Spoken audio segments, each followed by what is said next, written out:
সন্ধ্যেবেলা ননদকে নিয়ে চলে গেছিলাম মিত্র স্ন্যাক্সে এগরোল খেতে।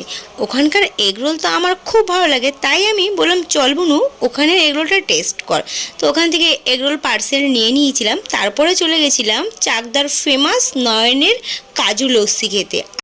গিয়েই অর্ডার দিয়ে নিলাম 3টে লস্যি। তো লস্যি তৈরি হচ্ছিল, আর কাজু লস্যিটা এখানে চাকদা সত্যিই ফেমাস। যারা যারা খেয়েছো তারা তো জানোই, আর যারা খাওনি অবশ্যই ট্রাই করো। চাকদা বাস স্ট্যান্ড রোডের সামনেই বাদিকেই, আর মিত্র স্ন্যাক্সটাও তার উল্টো সাইডে।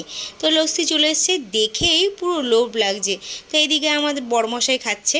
তো কেমন লাগছে বলো? বলছি কি বলবো, প্রাণটা পুরো জুড়িয়ে গেল। আর এই গরমে লস্যি দারুণ, আর বনুরও বেশ ভালো লেগেছিল। আর এদিকে আমি খাচ্ছিলাম, আমার তো খুবই ভালো লাগে। তো তোমাদের আর কার কার লস্যি খেতে ভালো লাগে অবশ্যই কিন্তু কমেন্টে জানিও। তো বন্ধুরা, আমার মিনি ব্লগটা কেমন লাগলো অবশ্যই জানিও। লাইক কমেন্ট শেয়ার অবশ্যই করো, আর আমার চ্যানেলটাকে কিন্তু সাবস্ক্রাইব করে দিও।